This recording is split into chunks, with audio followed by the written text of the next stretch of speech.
Good morning students, कैसे हो आप सब लोग। Last chapter polymer I hope आप सबने पढ़ा होगा। अगर कोई भी डाउट्स हो तो पूछ लेना।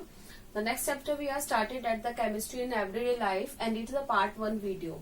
ये आपकी पार्ट 1 वीडियो है। बाकी की वीडियोस में जैसे से बनाऊंगी आपको धीरे धीरे भेज दूंगी, सेंड कर दूंगी।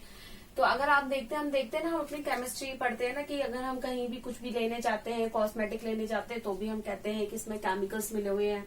अगर हम सोप डिटर्जेंट यूज करते हैं तो भी हम कहते हैं इसमें केमिकल्स मिले हैं। So they all are in the chemistry. तो हम इस चैप्टर में बहुत ही इजी यूनिट है और आप इसको बहुत अच्छी तरीके से पढ़ सकते हो और इसमें किसी भी तरीके की आई थिंक मुझे लगता है कि आपको कोई प्रॉब्लम नहीं आएगी। तो केमिस्ट्री एंड लाइफ में आपके 4 टॉपिक्स कवर हो रहे हैं। That is the chemical in medicine, second is the chemical in food, third is chemical in cosmetic and fourth is the cleansing agent. तो ये 4 टॉपिक्स इसके अंदर आएंगे जिनको पार्ट वाइज मैं आपको सेंड कर दूंगी। सबसे पहले हम स्टार्ट करेंगे ड्रग्स। ड्रग्स क्या होते हैं?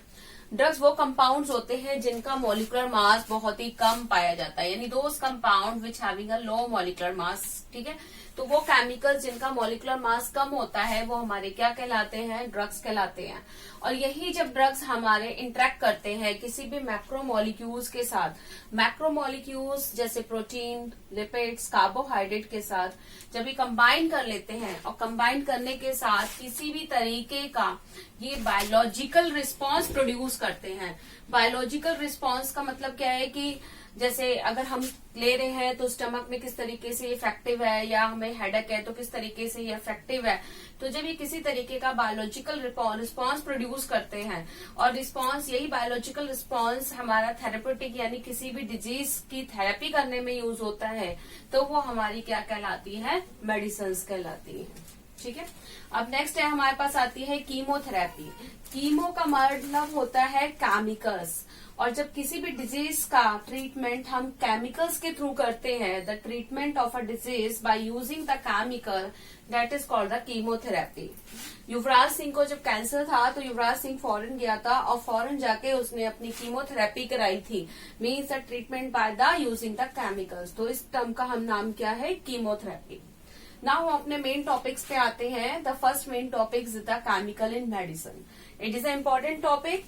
ये बहुत ही इंपॉर्टेंट टॉपिक है। कभी कभी बोर्ड के अंदर इनकी डेफिनेशंस आ जाती हैं विद 2 एग्जांपल्स। और अब तो आपके पास एमसीक्यूज हैं, तो एमसीक्यूज के अंदर क्या होता है? एमसीक्यूज में ये टिक द में आ जाता है कि बताओ हमने एंटासिड दे दी, इसका एग्जाम्पल कौन सा है? Tick the correct answer. तो इसके आपको एग्जाम्पल्स बहुत ध्यान से देखने पड़ेंगे। टर्म्स कोई ज्यादा डिफिकल्ट नहीं है। तो सबसे पहली टर्म है एंटासिड्स। एंटासिड्स, एसिड्स मीन्स आपको पता ही है जब हमारी बॉडी में एसिड जरूरत से ज्यादा रिलीज हो जाता है तो हमें एसिडिटी हो जाती है। एसिडिटी की वजह से हमें गैस बनने लगती है। तो उसके ट्रीटमेंट के लिए हम किसका यूज करते हैं? एंटासिड्स। एंट का मतलब ही क्या होता है? हमेशा याद रखना, अपोजिट मतलब होता है। एंट का मतलब अपोजिट होता है। तो एंटासिड्स वो होते हैं जो हमारी गैस्ट्रिक, यानी अगर हमारी बॉडी के अंदर, स्टमक के अंदर एसिड्स बन गए हैं तो उस एसिड्स को रिमूव करने के लिए हम एंटासिड्स का यूज करते हैं। तो अब देखो, अगर एसिड बना है तो एसिड को न्यूट्रलाइज करने के लिए हमें किसकी जरूरत है? एसिड को न्यूट्रलाइज करने के लिए हमें जरूरत होती है बेस की।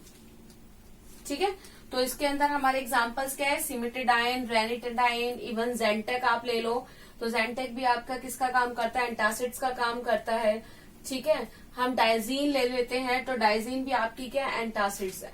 तो ये सारे आपकी क्या है? बेस है। बेकिंग सोडा, अगर हम एग्जांपल में ले लें बेकिंग सोडा, तो बेकिंग सोडा भी क्या है? आपका एक एंटासिड है। और इसके अंदर बेकिंग सोडा में हमें क्या मिलता है? बेस मिलता है। तो बेस को लेके हम इसको न्यूट्रलाइज कर सकते हैं। तो जो बेस है वो हमारे क्या कहलाते हैं? एंटासिड्स कहलाते हैं।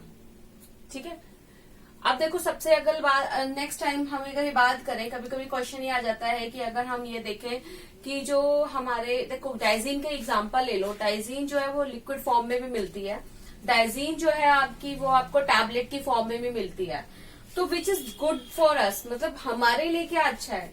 तो देखो, जो अगर हम लिक्विड फॉर्म में डाइजीन को लेते हैं तो उसका सरफेस एरिया ज्यादा होगा, और जब हम उसको टैबलेट फॉर्म में लेते हैं तो they having a very small surface area.